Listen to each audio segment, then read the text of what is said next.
It's from the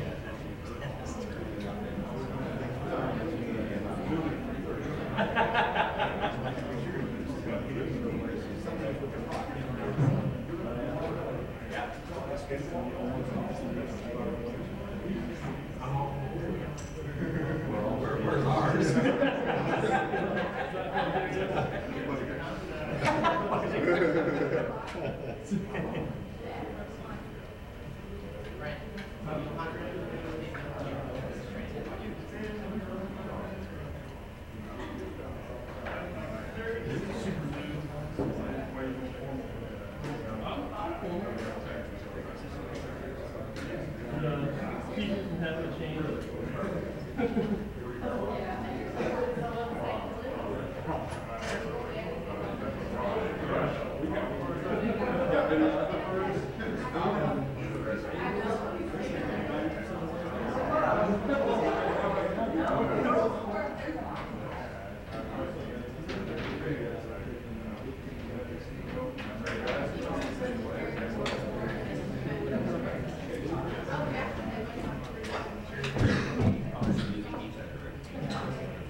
I do feel like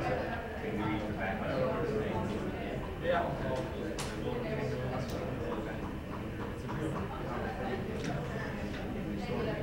Yeah. No. I know what you're talking about. Yeah. I can't think of the name. That was a store, whatever.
It's a great event, and those that were there in 2011, I think, will be buying tickets again this year. And is that something you think about, regional down the road, or is it sort of a day-by-day kind of balance?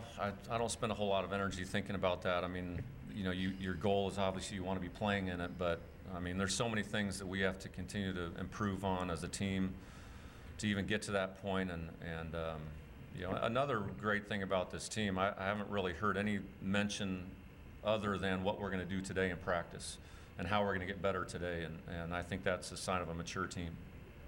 Coach, how much has the popularity of volleyball changed at the high school level, college level since you've been? I don't have specific numbers other than, our camp numbers have, quadrupled since I've been here.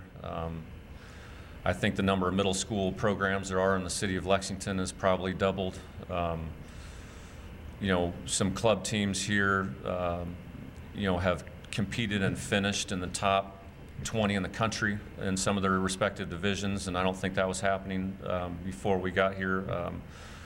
Attendance-wise for us, it's gone up a considerable amount, and if you just even talk about, Morehead State has been in the conference championship game of their league the last few years. Louisville's been in the tournament last year. Western Kentucky was in the tournament last year, where all three of those teams are preseason ranked. I'm not sure I put a whole lot of stock in preseason rankings, but there's a sign of respect of the sport. Does it rival a sport like basketball? Not yet, but the people that view volleyball in this area, I think, speak pretty highly of it. Wendy, do you guys see that as well, kind of the excitement that's surrounding the program since you've been here the last couple of years? Yes, I feel like the fan base itself has grown since I've been here, since '09. It's getting bigger and bigger every year. I'm sure it's going to get even bigger this year. How does that impact the play, the performance, or are you guys so zoned in? The fans have like a huge impact on the way we play. How so? Yeah, just like if we make big plays or just the excitement they have, we feed off of that. With your players here, do you all think this could be your best team? That the tools are there since you've been here? It's possible. It's a possibility for this team to be like the best team since I've been here. We have the talent and everything. We just have to put everything that we need together. It's like we have like one missing piece. So if we figure out what that piece is, then no doubt that this can be the best team since I've been here. Yeah, I agree. Every team since we've been here has been completely different, just different players. But the competitiveness of this team, like from the beginning, is definitely something that I haven't felt in the previous years. Some of the freshmen are making a huge impact on both sides of the court, like in practice and play. And just the drive and the want for everyone to be successful is something that I think is different from previous years. And you can tell playing that, everyone's out for the team and not so much for themselves. And that's a huge part of this game because you need everyone. Coach, you kind of talked about the team's IQ is really high. What would you say the strength of this team, and what's the identity of this team as compared to years past? Well, I think it's a very physical team at the net. In all positions, I think we can be athletic, physical. I think this team hits the ball extremely hard in almost every position. I think team defense and serving has always been a theme of this program, and that starts with our serving, then our blocking. Our floor defense has always been good, but those are, I think, the physicality, the power, and then the defense starting with our serve, I think should be a strength of ours, and certainly not where we want to be yet, but I'm a big believer in you want to train and make your strengths exceptional. It's easier to do that than make a weakness good, if that makes sense. So we're going to spend a lot of time on our strengths to see if we can make those, some of the best in the country. Coach just mentioned you as a leader. Is that something you feel like you've grown into? Definitely, because I'm not the biggest talker on the court, but I feel like I can lead my team in action. I can show them like what to do and like how to pick the team up or just go after it in the games and that sort. Coach, you are missing a few pretty good players from last year, particularly at center. I mean, how do you feel about those positions that are left?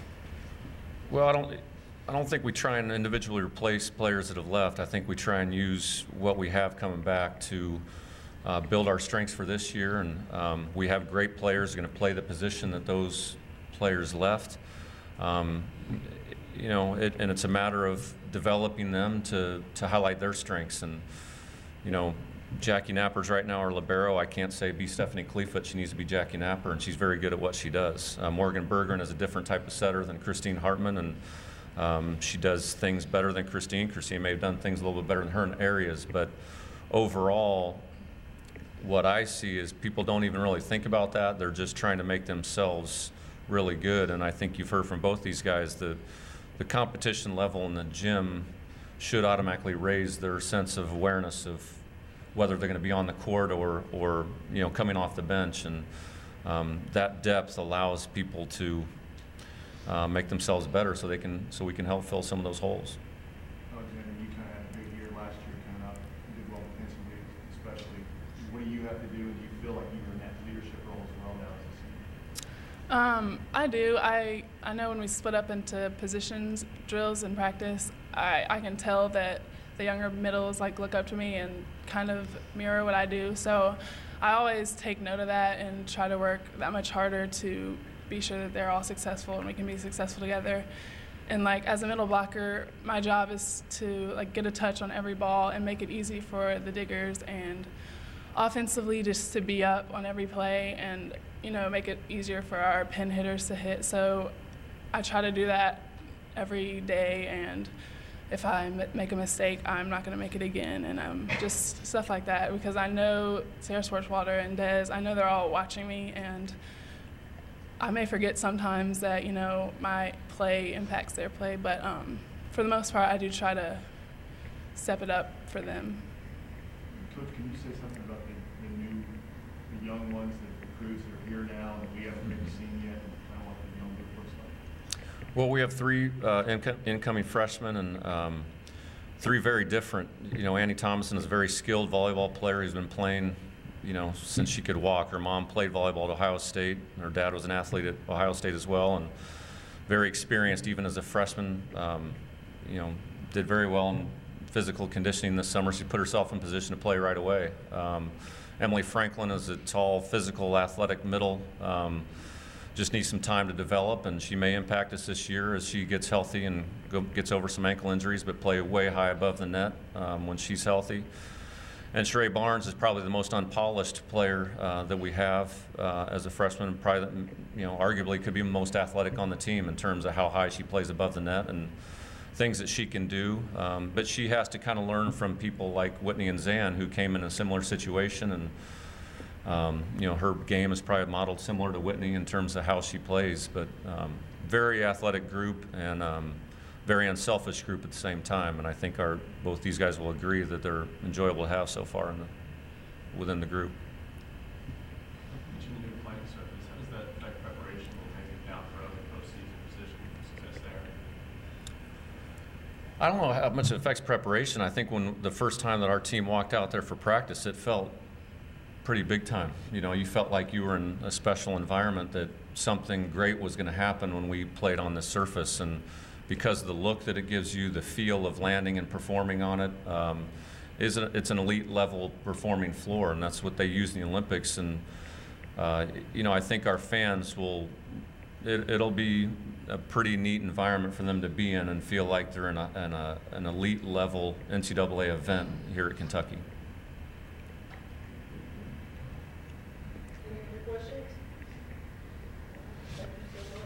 Thank you. Thank you.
change that.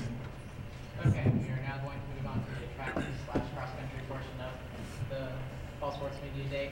Aiken DeVries is on the far side, joined by Matt Hillenbrand, head coach Edwin L'Oreal, and Callie McNumber. We'll begin with an opening statement from Coach L'Oreal, and then we'll advance on to question and answer. Well, pretty simply, this is year 2 of a little journey we began last year. We have about 50 newcomers coming this year, and about 15 men's cross country, and a small group of women. We're still moving forward in our goal. Hired the men's cross country coach, Sean Graham. He's not here yet, but en route to be here, and he'll take over the men's portion of the program. Coach Dunn left and went to the University of Oklahoma. I guess that's also a good thing. When people are coming after you, coaches, that mean you're doing well. Nobody wants to coach that nobody else wants, that's for sure. And we wish him luck, but we feel that Coach Graham has all the necessary abilities and qualities that we'll look for in a coach, and he's absolutely in love with the idea of coaching here at UK, and that was very important to me, that I wanted somebody that saw this as an opportunity of a lifetime, that just adore the chance to work with our kids and to service them and to be a mentor to them. It was also important to get a guy who can coach the elite athletes and also develop on both sides. So it was not just a guy that can coach our top kids and not really help our developers, or vice versa. And that's really what I liked about Coach Graham, is that he has that ability. And also important that the person can work with Coach DeVries, make sure that our teams remain united. I don't want 2 separate philosophies and team going in different directions. And I really feel like we accomplished that with Coach Graham. I've known him for a while. He was on a team called the Farm Team when I was at Stanford. He's a guy that's experienced at the highest level. He's competed himself and ran extremely well as a professional, and a guy with a strong character and really, really good work ethics. Looking forward to moving forward to cross country and getting our team to do better than last year, which is our goal from year to year. Just keep improving from year to year and putting a product out there that is worthy of what the University of Kentucky deserves.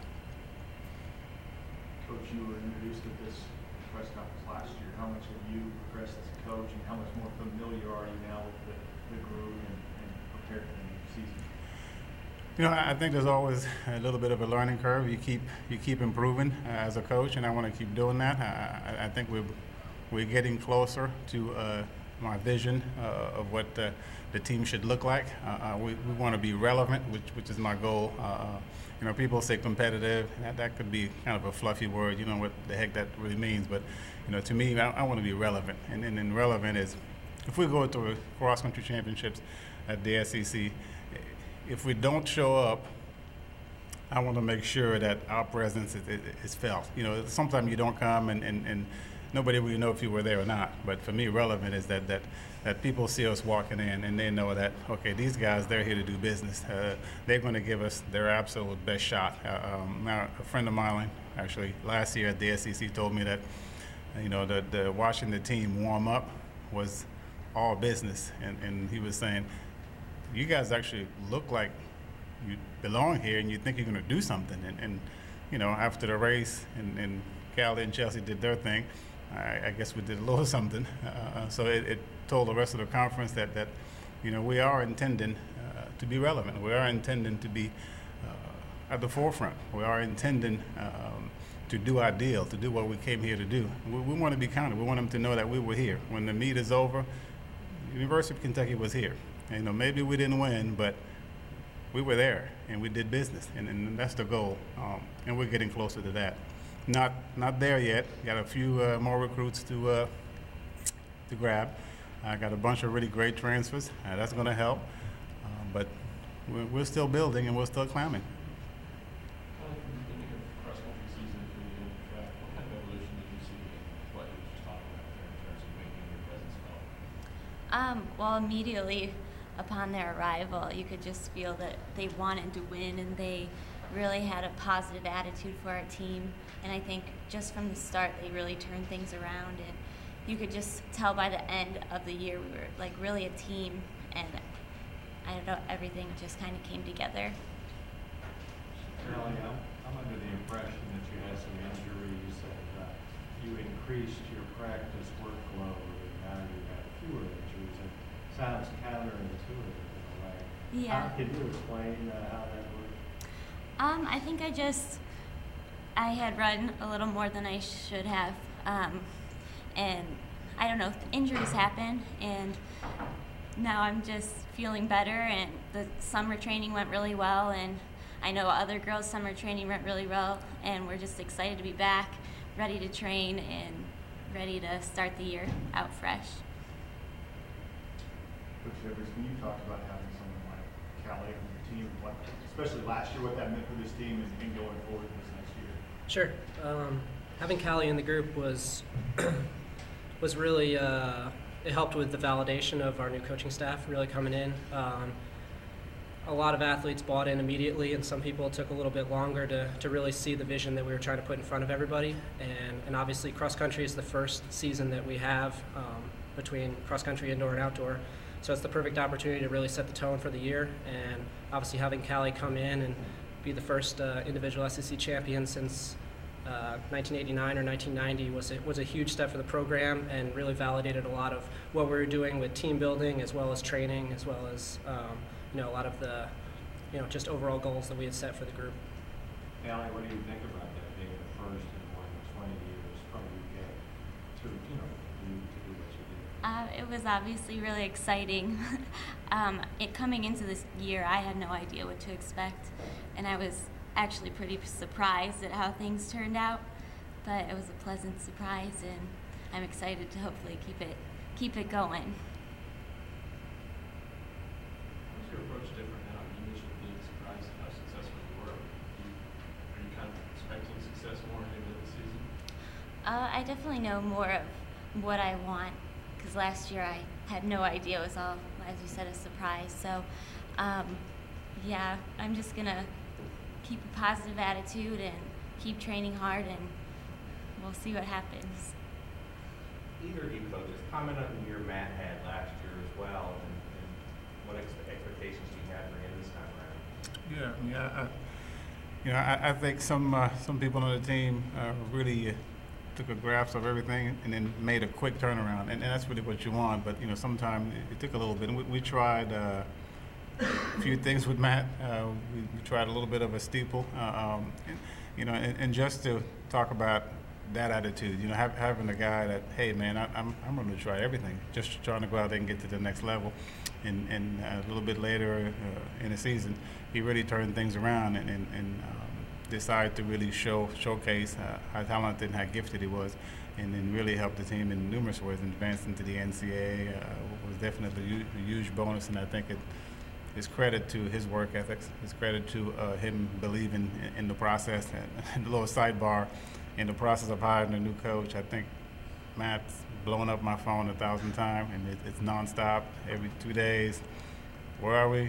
We have somebody yet? We have somebody yet? And you want to have people who invest in the program, and he's absolutely, now I'm glad we have a coach hired. He can blow up Sean's phone, but he is definitely involved and came to my office several times, just want to talk about what he thought, or sharing his thoughts with me about what he felt a good coach was, and what are the things that he liked about the previous coach, and what are the things that he didn't like, so we can make sure we're on the same page. And I really admired that a young man is going to take ownership of his program, and we talk about our program, our team, and not mine or I. So he definitely took the our and spoke to the guys on the team and got their opinion and conveyed that to me. So I really appreciate that a lot, and I think all of that stuff speaks volumes about the season he had, and then how hard he worked, and trying different stuff, and then finally finding his niche, and then being really successful doing that.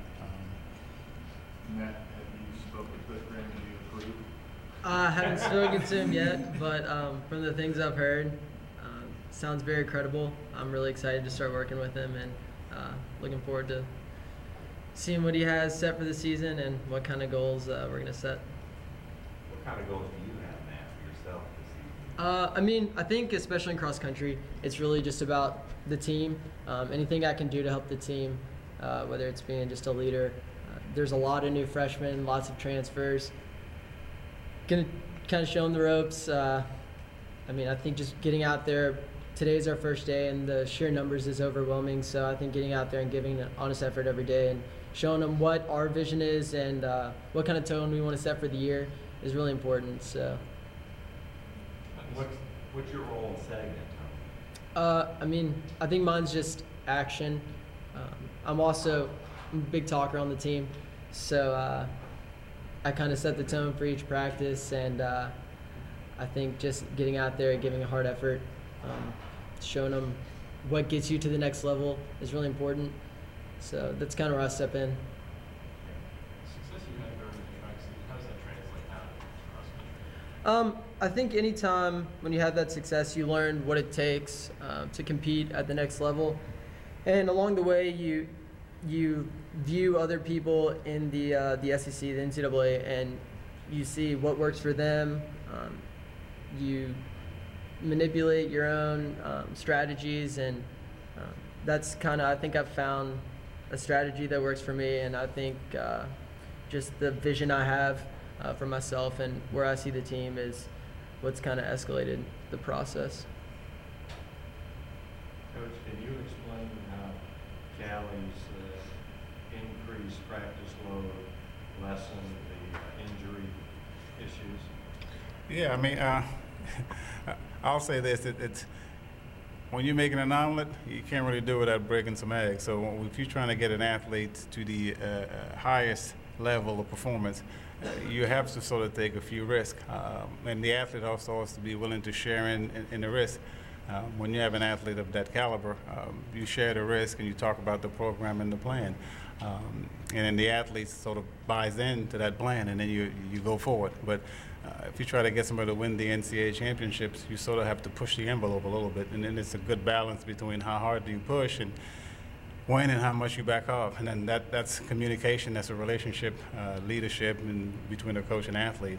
Even though Coach DeVries does all the coaching, the day hands-on, I spend quite a bit of time with Callie just talking about goal setting, just talk about what's the plan beyond college. You want to be star athlete, professional athlete, all that stuff. So I'm involved in more than just being the head coach and have an intimate relationship with all these young ladies and all these young men. So we talked about it, and that's something that she would want to do. She want to go get to the U.S. National Championship and compete at that level. And if you want to do that, and you've never run the times required to do it, you sort of have to do things that are unknown. And when you do things that are unknown, nobody knows how the body is going to respond to that. And so we did step out, and she believed it, and we went for it, and we got little dings and things that we didn't anticipate happening. But I assure you, with the medical staff here at UK, we're fully prepared to, again, take those risks and now be smarter about it and make sure that we got the right protocol set for recovery between the things that Mitch has provided for us as a team to be able to help the athletes recover. I think we can use all those tools now that we know the athlete a little bit better. And plus for us, it was a little bit of a discovery process. You've never worked with these athletes before. We group that came from Stanford, and you're trying to implement a different level of workout that the athletes are not used to. And for the most part, well, yeah, I'd probably say 95% it worked just fine, and I'm looking forward to, again, pushing the envelope because we want Callie to get to the NCAA podium, and we're not going to do that by being, too mushy about the plan. My son told me, Dad, I don't want the mushy workout. Mushy workout make mushy players. So, and I can assure you that Callie knows does not want the mushy workout. She wants to be at her best. This is her final year, and I guarantee you that being on the NCAA podium is our goal, and we as coaching staff are going to do whatever we can, and we as a university are going to do whatever we can to make sure we provide her the opportunity to get on that podium. And that's what I'm all about. That's what I believe Mitch and all of us are all about, just to be extremely successful and guide our athletes to the utmost that they can achieve. Coach DeVries, how big a loss is Chelsea Osborne? Obviously, it's difficult whenever you come back to a new year and some seniors are gone. really the buck's kind of passed to the current members. They need to be able to fill those gaps, and as we could say a year ago, Chelsea and Callie weren't at that level, so we need to look to some of the younger members to be able to step up and fill those gaps. Can't be making excuses about graduation. This is college athletics, and that's what we do. So, Callie, do you feel any pressure to not only meet but exceed some of the really impressive things you did last year? Is it a good pressure? Yeah, of course. It's a good pressure. Coming into any season, you put pressure on yourself because you want to be better than you were the year before. So just taking it with a positive energy, and I'm excited about it and ready for it to start. Coach, back in the first season, you hosted for the first time in a while, and you're hosting again cross country. Those kind of things, hosting, what does that mean as you progress the program to where you want to go? Well, it brings credit to the program. When you're hosting events, people get a chance to showcase your facility, and let people see that you can actually host at that level. It's like Coach was talking about. You host a regional championship, people see that, and they're impressed with our ability as a university to put high-class events. So for us, we have to do that. So the little high school juniors and seniors can see us on TV, can see the University of Kentucky's facilities on TV, and see that we do have world-class facilities, and we're able to kind of host world-class events and high-class events like the NCAA. So hosting is a huge part of being successful. It's plus you get to be on TV. Every time you get to be on TV, and then people talk about your university, talk about your school, talk about your facility, talk about your track. That's awesome in recruiting, and then that's kind of what we want. We want to be relevant. We want to be something that people are hearing us over and over. They're not surprised like, oh God, Kentucky's hosting. We want to make that the norm. That hey, why not us? We're just as good as anybody else. We should be hosting and putting NCAA Division I class events out there on TV.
Yeah.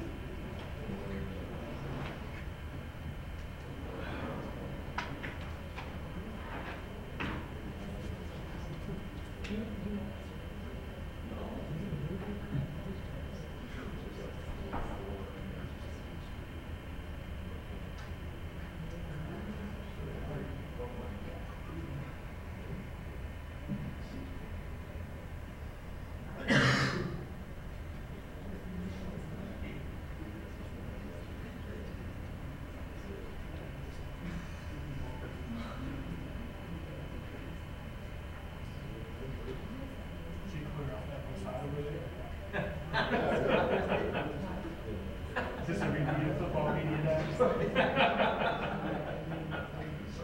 I'm pretty abrasive.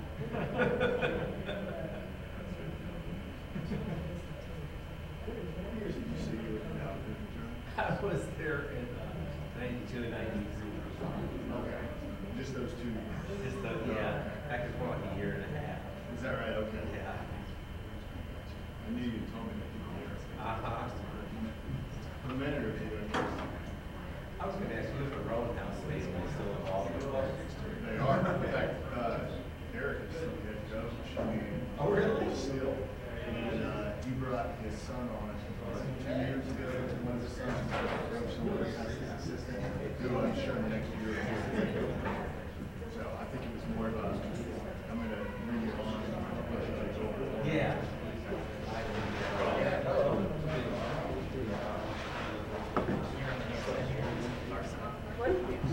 ACL? Just, that's all. Just, I'm ready to play. We can call you in anytime, right? All right, fresh in from training, we have head coach John Lipsitz, who will be in his 5th year as head coach of the women's soccer team. Caleb King's on the near side here, senior goalkeeper and one of the captains, and also a captain, number 16, junior Aaron Gilliland on the far side. We'll begin with an opening statement from Coach Lipsitz, and then we'll open it up to questions. Thanks for waiting. I appreciate all of you guys being here. Obviously, we still all 3 have our boots on, and we got the gloves here, so we literally drove straight over from practice. So I know they look a lot better than I do. So we're working really hard, and we're a very young team. We are continuing every day to try to move the group forward. And we're continuing to challenge them, as we always do, as a part of our culture, to get better every day, to give us the best chance possible to every year do better than the year before. And that's part of how we've been building this program, day by day. We gave them a huge challenge at the beginning of this year. So 2 split weekends, very rare in soccer to play split weekends because it's a fitness-based sport.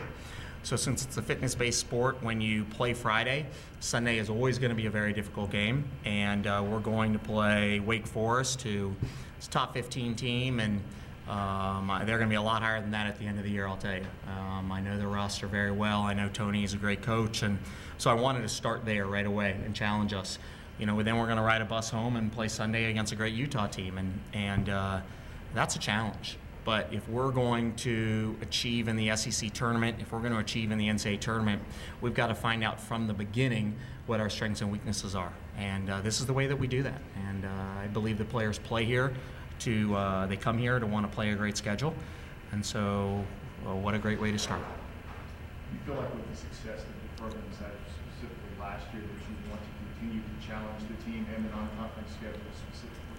Absolutely. Every single year we want to. And, one of the interesting things is every year is different, and I look at other sports and obviously the easiest one to look at every year is basketball, and men's basketball here, and how you very quickly see that there's a different identity. It's not just different players, it's a different identity. And last year, that identity was very clear from the beginning. Early in the year, we put 2 seniors at center back. We knew that they were going to command the team, and even though we only lost those 2 starters, it's a very new identity this year, and we're still working on that. And we've got to challenge them to find out where we are. I know that we're going to be very tough at the back, obviously with Kayla in the net, and with Aaron as playing center back, and I think we're going to be extremely strong there. What we're finding out in his training is how are we going to score goals. Last year, as the year went on, we moved Erin up top because I said, okay, we're going to score goals and we're going to put Erin up top, and she responded very positively, and we got some very tough 1-0 wins with Kayla getting shutouts and Erin scoring goals, and I don't want to do that this year. I want to be able to have an identity, keep it that way, and not have to move players the entire time in order to find answers. So that's going to be up to a lot of our young players, and the only way to find that out is to challenge them. Freshman PJ Dog AV last season, especially in substitution, is it just saying it's similar dynamic this season? In terms of freshmen playing a lot? If it's earned on the field, I think, there are some changes day to day. I mean, there is no doubt that there are numerous freshmen right now that will have very important roles, whether they're starting or playing quite a bit. But we also know that with freshmen, sometimes you don't know from day to day what you're going to get. Right now, we're pretty predictable, but when school starts and it's their first time being in college, and then we get to midterms and things like that, we have to find out a lot of times where they are. And because of that, one of the things I talked to training today was we need to do a better job of building up our second tier.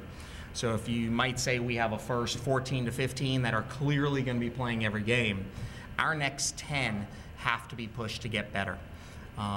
We have to be better in training, and our young players understand the demands that are putting on them every day, whether they're our first player scoring goals or they're our 26th player training. And I think that's the challenge where we are right now with our young players.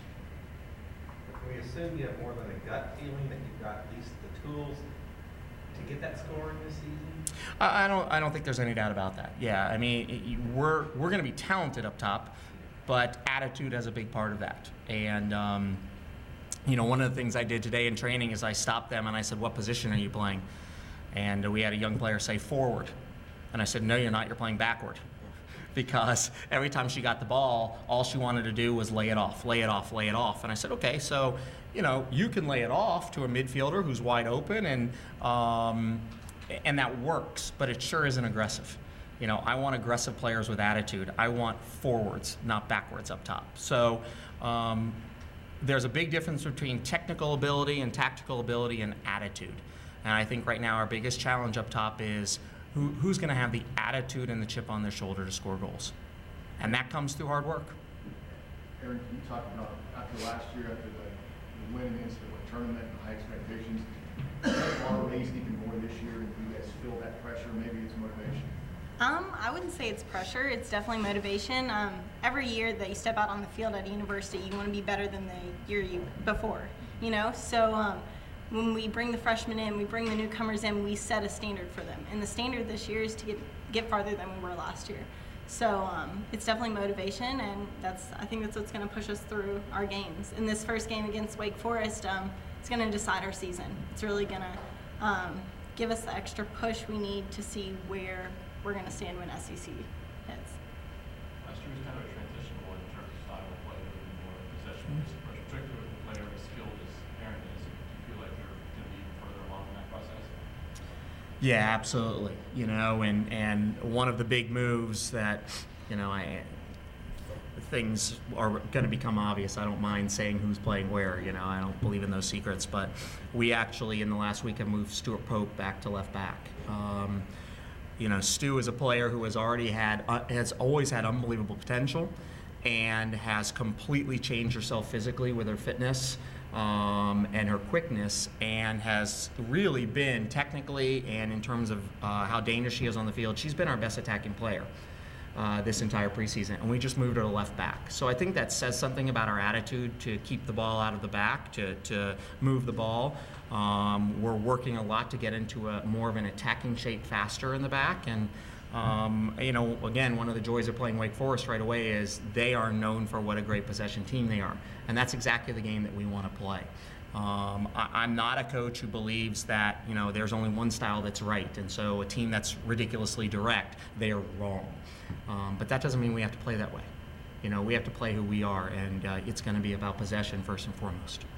Okay, what's it been like to be part of this program as this kind of surge in maybe NCAA tournament the last couple of years? Unbelievable. It's been so fantastic. And the senior class and I have been talking about this, and Gilly and them, to have been John's first recruiting class and to watch him build this program, not around us, but with us, has just been a phenomenal opportunity. I think my freshman year, we were so excited to make the SEC tournament, and that was our goal. And we just that's all we had known.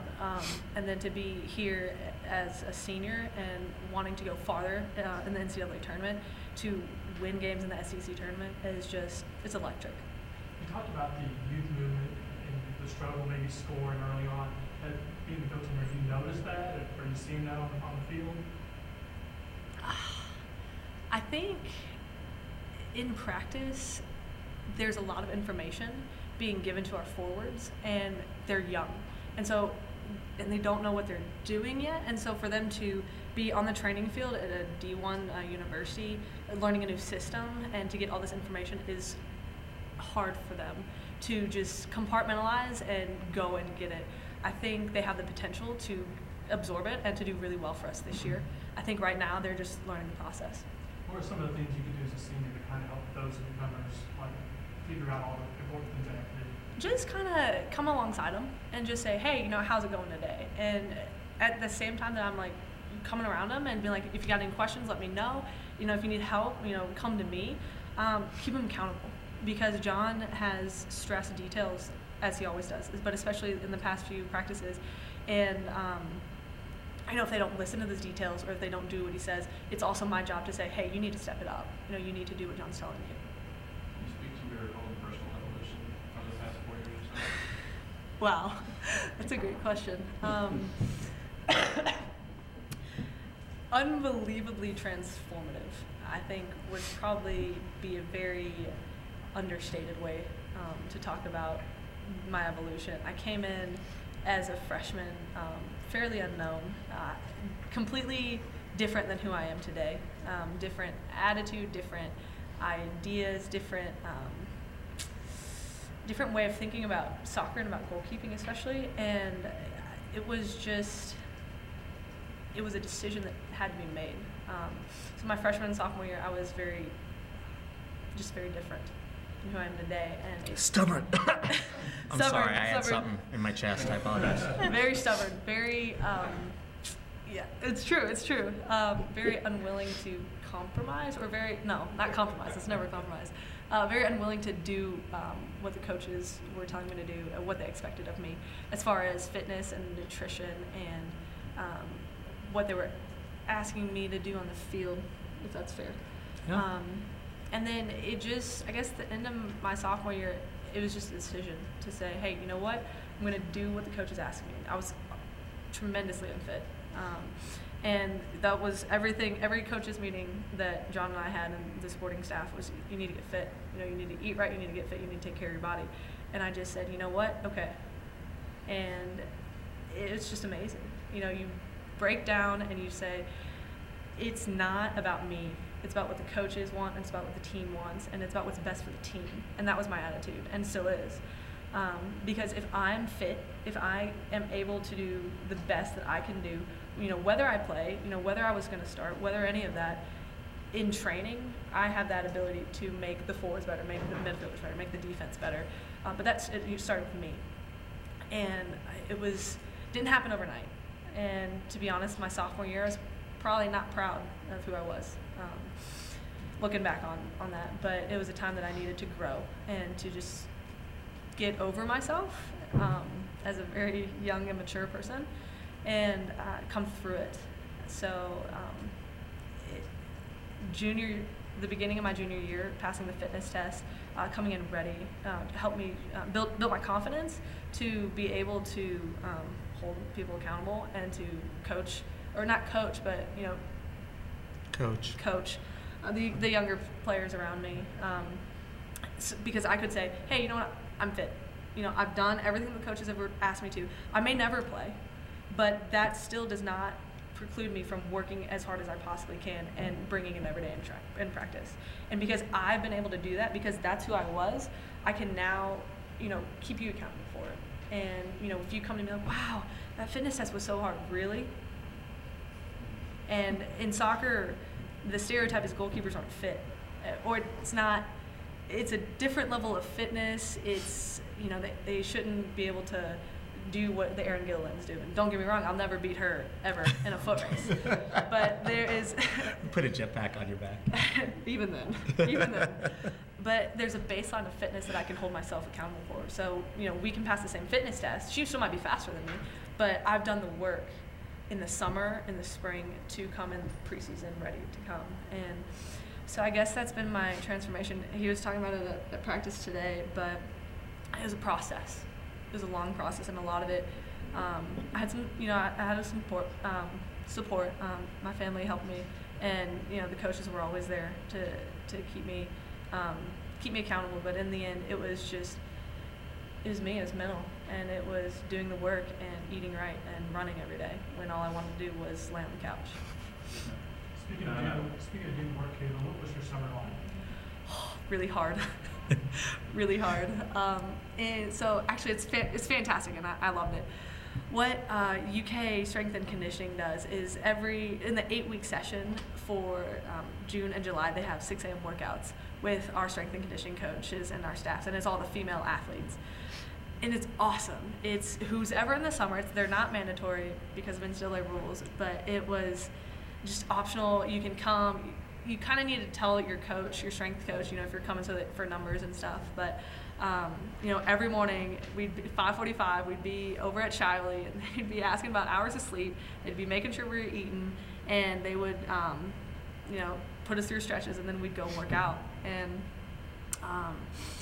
Coach Metzger led most of ours. Coach Spurlock ran the whole thing. He replaced Coach Trace, and he did a fantastic job. And Coach Metzger specialized in women's soccer, and so she, you know, watched what we lifted, you know, watched our fitness, and really what she would do is we would do the workout that all the other the female student athletes would do, and then we would do more because we're soccer and because it's a fitness-based sport. And what is good enough for the other female student athletes isn't good enough for us because we just have to be, you know, 90 minutes all out. And so she would make sure that we would do that, whether it was more sprints or an extra fitness test or a bike workout, which were great. But, you know, they did the job, and she took care of us. And what I would usually do is, so that was, you know, 6 o'clock in the morning, I'd go about my day, you know, class or research or whatever it was I was doing, and then in the afternoon, I would go take a run.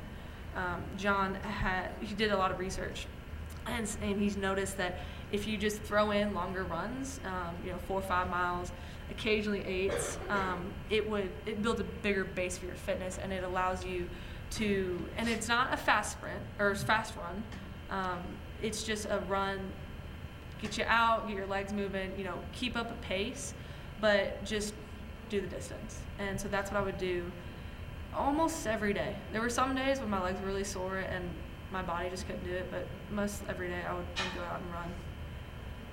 John, I noticed that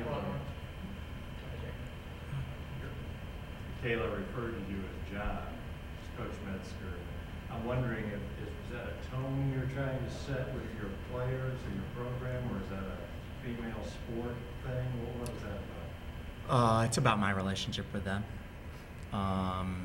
You know, I was saying something to them walking off the field today about how interesting and special it was for me to be, walking between the two of them and coming over here with the two of them. So, I mean, what different paths we have. We have Erin, who has always been an extremely special player that when we were recruiting her, we said, you're going to be on the national team. We knew it was coming.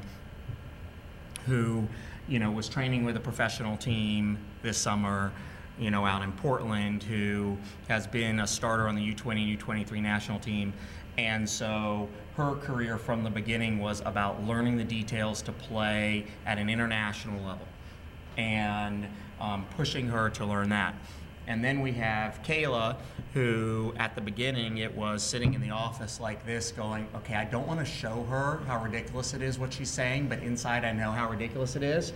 But if it clicks, this is going to be special. And now here they both are, both leaders, captains, and incredibly special. And how can you go through that journey, as different as they were, and now we're all here together? How can you go through this journey and not love one another? And I don't have a problem with coach. I don't have a problem with anybody that's called coach, but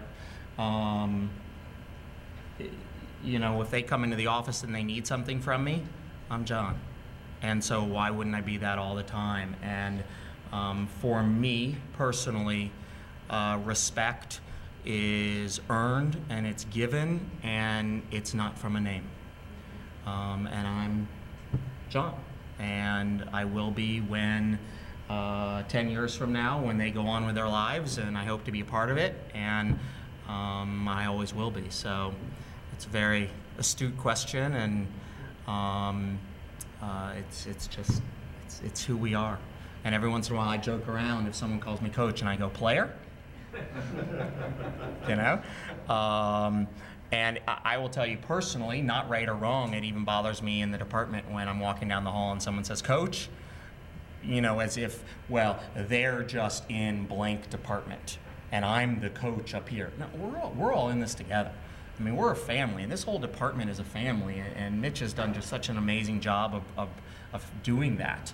And I want to be John, and I don't care if, I don't care what job you are. No one's better or worse, and no one is too good for a job, and that's how I want it to be on this team and in this department. Did you call your coaches when you were a player coach, or did you call them by names? It really depends, actually. I had both. And I will tell you, when I started my coaching career, and especially when I first went to Charlotte, I was coach. You know, I was assistant coach at Ohio State, I was John. And then I went to Charlotte and I was a head coach, and I was coach. And there's still players there. I'll get texts from them, you know, 8 years later, coach. And I've thought about that a lot, you know, why? And I think I was establishing part of who I was, and I wanted it known that I was coming in and I was laying down the law and setting up my program, and I don't feel the need to do that anymore. And I don't want them to feel that that's how it is. You know, I'm standing in front of them, sharing things with them and asking them what to do and telling them what to do that I believe will help us win this game. I think that's enough. Aaron, can you talk about your summer with the national team and what that was like to you and how that helped you play? Well, my summer consisted of two very different things. For me, I have to have my kind of off time from soccer because I'm going so much. It's like constantly on my mind. Like that's what I want to do with my future. So I have to have like my break, and my break every year is Hawaii. And I go to Maui. My family owns a house there. My aunt does, and so she lets me stay. And I go for a month. I surf. I, you know, go exploring, hiking. Eat chocolate-covered bacon. Eat chocolate-covered bacon. Like I do anything for a month, and that's my time to get away, to refocus my mind, and so I don't burn out. Because a lot of players you see, they burn out once they get to this level and they can't keep going, and I don't want that to happen. So that's why I take that time for me. But after June was done, I went to Portland, and I was in Portland training with the Portland Thorns. And for those of you that don't know, Alex Morgan's on that team, Tobin Heath, Rachel Bueller, all of them, and Christine Sinclair. And it was just my very first practice. I got out there and I was like, oh my gosh, I've definitely not been playing soccer for a month. And to be playing at that level, their touch is perfect there. Shots perfectly curved, upper 90, and I was just, you know, baffled by what they could do and how much they practice, how much time after practice they spend shooting. And you don't see that at this level. So to see all the different things they do, how they take care of their body, what's stocked in their fridge compared to the Cokes that's stocked in my fridge. And it's just a completely different lifestyle than even collegiate. And I think I needed to see that and see what I needed to change. And also technically, I'm not the most technically sound player, and my athleticism makes up for a lot of that. So for me to go out there and see what I really needed to work on technically to be at that level really helped me, and it's helping me to bring it back to my team, to make my team better and to get them to that level. So that's how my summer spent. It's pretty good. All right, thank you very much, guys. We'll move on to the next topic. Thank you. Appreciate it. Thanks, guys.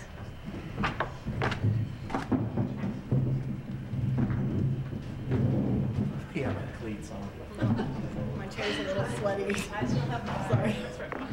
I have mine. My chair's gonna be Yeah, sweaty. I don't want anybody, I don't know if anybody wants to sit in those chairs in there. Sorry.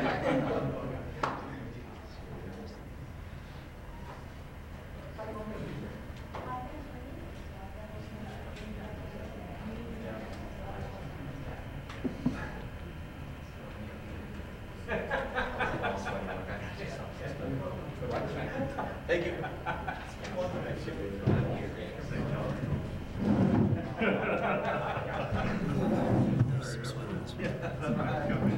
We got senior forward Tyler Riggs, senior goalkeeper Jeff Van Arsdale, and head coach Sean Seneca. We open up our exhibition season tonight against Dayton for hosting UK Invitational the next week. Open up for questions.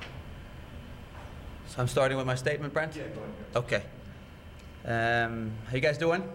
Doing good? We're the last ones, I think, so I can't believe it's been 12 months since we did this last. It's been exciting 12, 18 months since I took over. We had a great fall. We had a great spring in terms of grades. You know, we did well in terms of finishing up in top 25 in the RPI. I don't think we've done that before. We beat some quality teams. There's a team wearing red in this state that we're able to beat in front of 5,500 fans, so that doesn't hurt either. But you know, it was a good season last year, and now it's just a matter of what are we going to do going forward. And you know, the expectations we have here, if you look at some of the other programs, is that the bare minimum is that you make the NCAA tournament. And I think that we made that. It's the 5th time in history, Brent? Yeah, so it was the first time in a long time, and now what are we going to do? And that's kind of the challenge that we have in front of us, is that are we going to be able to set a precedence where now it's the same with us, where we're expecting to make the tournament every year. And there's been a fair amount of turnover. We had a good senior class leave. We've got a huge freshman class coming in again. So I think that it was good that we did that last year. We learned some things to do and maybe some things to tweak. So we're only a week into preseason, but I think you can already tell that the guys coming in, it's a really high-quality freshman group. You have to give a lot of credit to Coach Imler, Coach Casper, and our Director of Operations, Marco Dos Santos, because they have worked their tail off to get that class here. Those kids are really committed. They understand what it means to be an athlete at University of Kentucky, and they also understand the expectations when you're here. It's not good enough to just make the tournament every now and then, right? We're expecting great things for all programs, and for us, it's kind of time to either put up or shut up. So we want to do it again this year. Of course, I'm flanked by 2 seniors, 2 great seniors. We have a very good senior class. There's only 4 of them, but you know, ever since January or so, when they had to take over the leadership role, I think they've done a good job. They work hard, they lead by example, they sort kids out if they need to be sorted out. We have a pretty good dialogue, I think, in terms of them coming to me and if we have to make adjustments and that kind of stuff. So we're just very, very excited to get going. We get to play Dayton, like Brent said, tonight. They were kind enough to give me my first win and my first competitive game as a head coach last year, 4-3 in an awful game. So hopefully we can do better this year. But I think it's good to get started. You also have an exciting schedule, of course. You know, we play in one of the best conferences in the country. You know, SEC does not have men's soccer, so we play in Conference USA. And for those who have followed all the rotations amongst the schools moving around, you know, we've got New Mexico, ODU, Charlotte, and FAU coming in, which I would say puts us in the top 2 or 3 in the country in terms of conferences. So there's 7 teams out of those 10 in our conference that made the tournament last year. So there's going to be a brutal conference schedule, but that's where we want to be. We want to play against the best. So we're excited about that. Xavier's been kind enough to offer a rematch, so they knocked us out of the tournament last year, so we're going to go up and play them there, which I'm really excited about. I really respect Coach Fleming and what they do up there, and I think they've gone 3 years in a row to the tournament, so we want to be just like them, and we get a chance to play them again. We get to go down to South Carolina and play Dartmouth and South Florida, which will be 2 really good non-conference games, and you know, that's about it. And then we head into the meat and potatoes of the conference schedule. But it's really tough. But no, like I said, you know, it's been a good 12, 18 months. We're very excited. We feel that we're in a good spot. We're very, very young, but we're also hungry. We're driven, and we have a lot of talent. So it's going to be really interesting to see what we can do with that. Talking about all the youth on the roster, does that make your veteran presence that much more important in terms of what you get done? Absolutely, and I think that's one of the things that maybe I was not crystal clear with the former senior class, that there are some expectations if you have that big of a class coming in that if you are the seniors, then you lead by example. And some things that you got away with as a junior, all of a sudden you don't get away with anymore. And it's little things like, you know, putting your stool up so the maintenance or the cleaning crew can make sure that they can sweep the floor, tying your shoes, bringing your shin guards, being early, tucking in your shirt, you know, whatever you want to do, shaving before your good press conference. Right? It's the little things.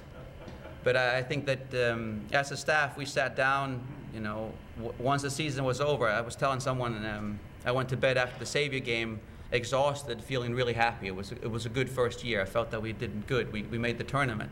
And I think I woke up around 3:30 at night and I started sweating about next year. So, you know, that transition happens like that. We got to get going. We got to bring new players in. We got to get the juniors to become seniors. So I think we've worked hard with these guys, but I think they've been great. They've done everything we've asked for so far. Jack and Tyler, comment on how you feel the program has grown with the new coaching staff just in the past 12 months. I'll start. I think it's been a huge shift in terms of just the culture. There's an excitement. It was almost, in the past, it was kind of a grind, to be honest, where it was training every day and you get knocks and bruises and your body wears out and it's just a grind.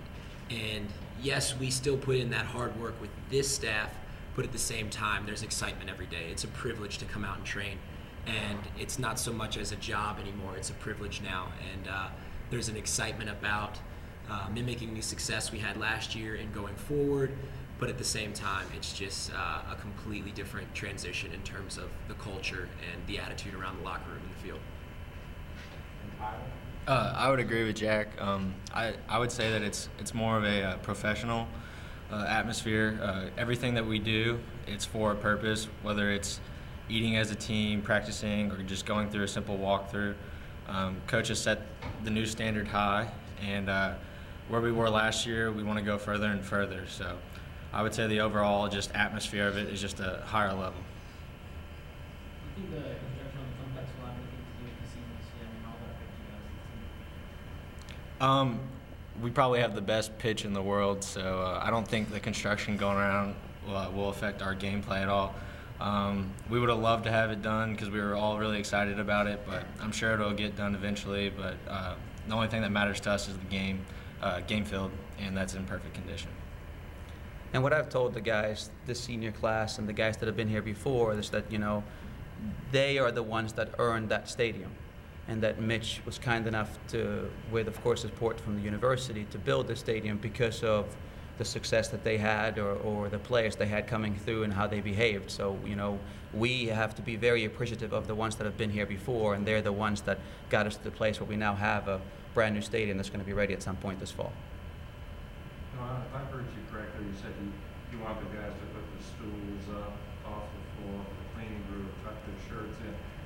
What's the message there? What are you trying to get across in getting them to do this sort of things? The message is that, to me, there's no difference between that and marking a guy on the 89th minute on a set piece. That if you can't pay attention enough when we're doing stuff in walkthrough and in training and the protocol that we have before or how we behave when we're traveling, then I just don't think that I can count on you to do it when we really need to. And that if we just get in the habit of doing the little things right, all of that really adds up to a lot of success. Coach, this year, going into a new year with the familiarity with the program, with the players, would you say you're further ahead at this point? You're more familiar, know a lot more what you're getting into? Yes, and I'm also a lot more worried, I think, because we did this last year. No, you know, I have to give a lot of credit to my staff. They are very, very knowledgeable and hardworking, and I think that what we have this preseason going into it is that we have a protocol. We did it once already. We know what worked, and maybe some things that we had to tweak. So we hope right now, not having played any games, that we are further along. But you know, we'll find out tonight, and then we've got another week and a half to prepare before we play Wright State. Have Jack and Tyler always been good leaders, or are they going to have to step it up this year with so many young players? That's a good question. No, I think what you find a lot of is that you have maybe one or two that are just born leaders on your squad, and they will come along every 4 or 6 years. But then what you have is you have that junior class that have to transform into a senior class, and that sometimes can take a little bit of work. But I think that if you're proactive as a staff, and if you find, if they're juniors, you should know how to challenge them by now. So you find ways to get them more involved. Tyler is not much of a talker, right? So we got to get him to be a little more vocal. I think Jack, that comes more natural to him. He doesn't mind talking and that kind of stuff. So you can kind of give them different roles so the whole group then becomes one good leader. Jackie talked about change in culture. It's not so much a job, it's a privilege. I'm hoping you can elaborate on that. The change from what to what that sends across the idea it's not a job, it's a privilege. Well, even though that the season it's pretty short, 20 games, something like that, plus postseason, it feels like an eternity. There's a lot of sessions crammed into the time that we have, and it takes its toll on your body. And as physically challenging, it's also mentally challenging in terms of there's a million different assignments that you have to do with school, as well as things you have to take care of for your soccer team, whether that's on the field or off. And those things can wear you down over the course of a season, especially when you go straight from the fall into spring training, into summer training, then right back into it.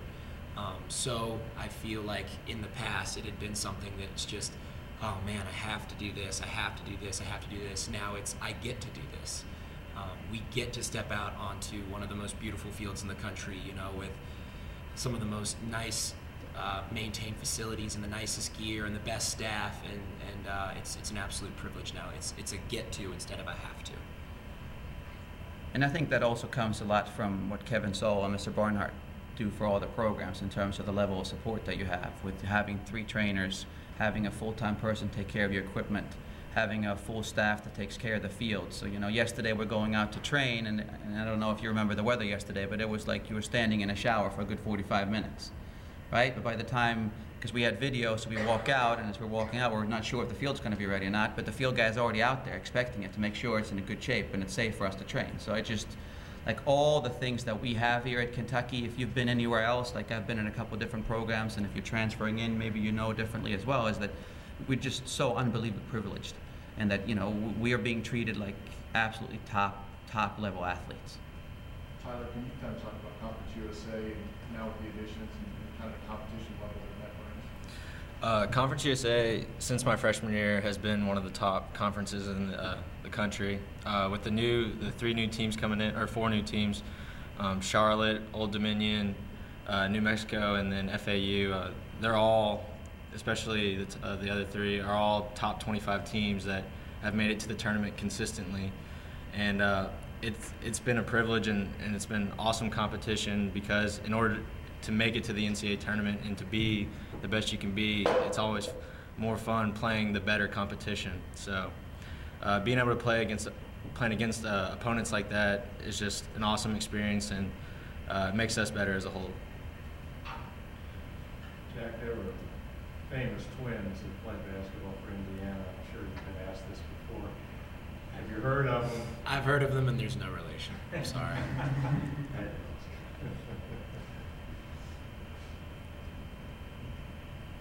Any questions? Thanks, guys. All right. Thanks, guys. Thank you.